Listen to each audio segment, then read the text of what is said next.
Goeiemôre en welkom by ons weeklikse oordeenking. Soos ons alreeds genoem het, is dit 2 weke voor Paasfees en as voorbereiding vir Palmsondag, die Sondag voor Paasfees, kyk ons hierdie week na 5 van die klein profete. En ons probeer hierdie week verby ons moderne oorkoming deur die moeilike verstaan van wat die profete sê, ons oorig op die storie van Jesus.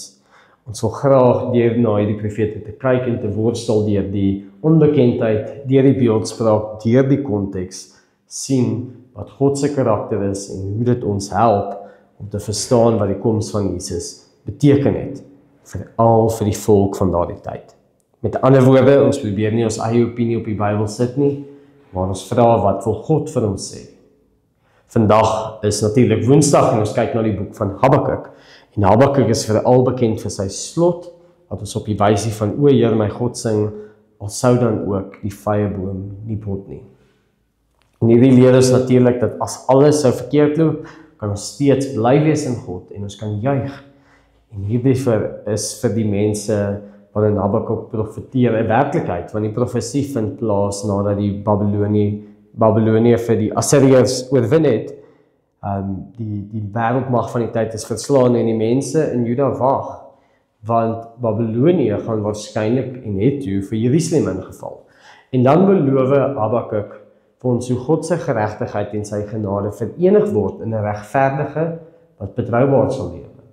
Kom ons luister dan saam na die woord van die enigste en lewende Here soos dit opgeskrywe staan in Habakuk 2 vanaf vers 2 tot 14.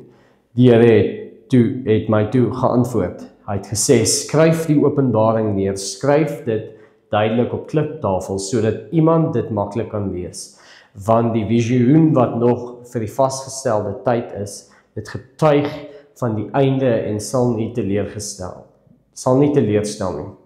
As 'n talm waag daarop, want dit kom verseker, dit sal nie uitbly nie.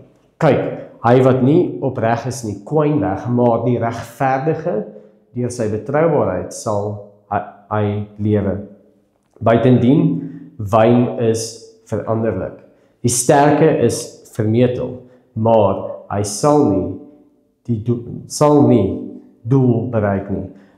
Hy wat sy keel so wyd oop sper, soos die doderyk, hy wat soos die dood is, wat nie versadig word nie, wat al die nasies by hom versamel en al die volke om hom bymekaar gemaak het, sal juis hulle nie almal saam oor hom 'n spotlied laat opklink nie.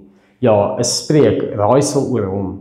Daar sal gesê word, wee hom wat dit vermeerder, wat nie aan hom behoort nie. Hoe lank nog? Wat homself met bruikleen belas.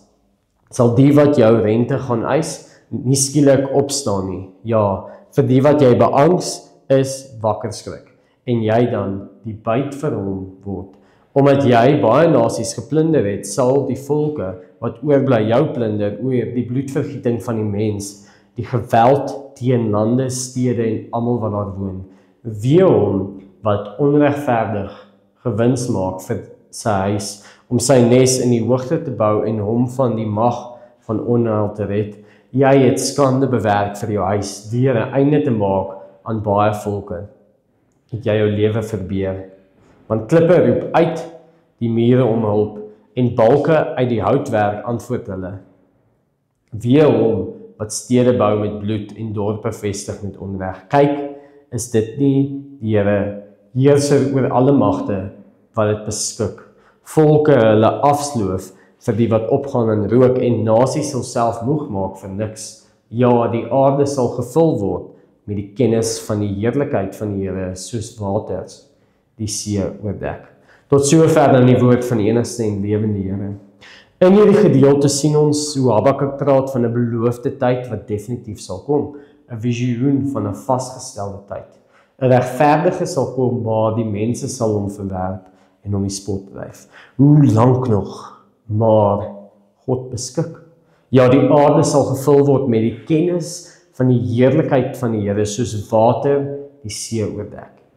En hierdie vasgetelde tyd van dan 600 jaar later plaas toe Jesus Christus mens geword het en die spot, rebellie en die verwerping van die mensdom kom verdra het, sodat hy ons sondes op hom kon neem en uiteindelik sy lewe kon gee, sodat ons vergewing kan kry en die aarde gevul kan word met die kennis van die heerlikheid van God, van Jerusalem tot Judea, tot Samaria, tot in die uithoeke van die wêreld, ja selfs aan die suiderpunt van Afrika, in die gemeente wat aan die noordwestelike kant van Centurion is, en Jerusalem.